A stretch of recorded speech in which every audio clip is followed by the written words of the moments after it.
Have you ever wondered why some of the most powerful people in the world aren't necessarily loved?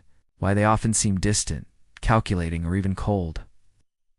What if that cold, distant behavior we often see in powerful people isn't just a personality quirk or a lack of empathy, but the result of a strategy that's been passed down, refined, and quietly repeated for centuries by those who want to stay in control?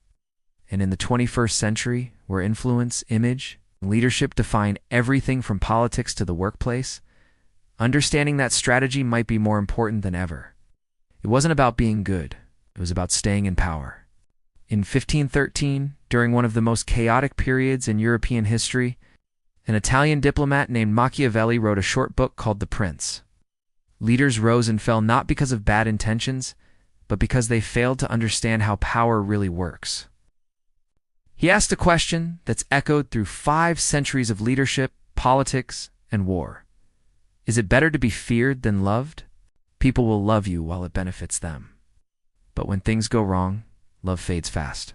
Machiavelli didn't live in a peaceful time. He served the Florentine Republic, a city-state torn apart by betrayal, invasions, and shifting alliances. He believed that to lead effectively, you had to accept a darker truth about human nature. He was saying, don't be naive. Whether you agree with him or not, his ideas still shape how leaders behave today, or at least feared enough to keep their job. He watched generous rulers get crushed, honest men get outplayed, and kind leaders get stabbed in the back, sometimes literally.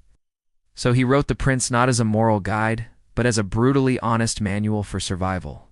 And once a leader starts relying on it too heavily, they lose the ability to inspire. They start to isolate themselves. They stop listening. Love, he argued, is fickle. If people fear the consequences of disloyalty, they're more likely to obey. He wasn't promoting cruelty. He was describing a world where kindness is often mistaken for weakness, and survival sometimes means choosing the lesser evil. He exposed the game behind the curtain, the unspoken rules of power. Machiavelli never said to be cruel for the sake of it. A leader who's only feared might be obeyed, but never followed. A leader who's only loved might be admired, but not taken seriously. They learn how to use both without ever losing their humanity. He warned that fear must never become hatred. Is it better to be feared or loved? Or is the real power in mastering both? Fear, on the other hand, is more reliable. So that last part is often left out, but it's the most important. They don't chase popularity, but they also don't provoke resentment. Because while fear can control people, love can move them.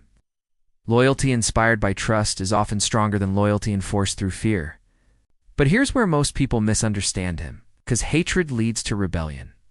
Once people hate you, they stop fearing you, and they start plotting against you. He wasn't saying be evil.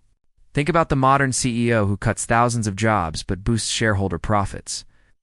They're not beloved, but they're respected. Think about political leaders who rise by being tough, not charming.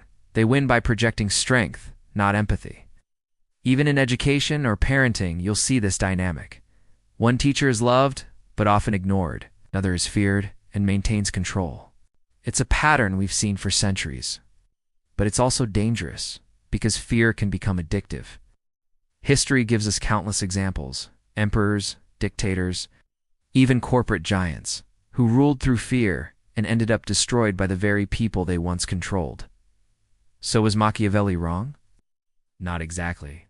That's why his work is still studied, not just in philosophy classes, but in business schools, military academies, and political circles. But that doesn't mean his answer is the only one. Fear can win short-term obedience, but love can build long-term resilience. The best leaders understand balance. They know when to be firm and when to be kind, when to act swiftly and when to wait. Machiavelli never said be feared instead of loved. He said it is better to be feared than loved, if you cannot be both. Because maybe the real lesson is this: the most powerful leaders don't choose between love and fear. So ask yourself, in your own life, whether you lead a business, a classroom, a team, or even just yourself, what kind of influence do you want to have? If this gave you something to think about, hit like, subscribe, and share it with someone who's wrestling with leadership.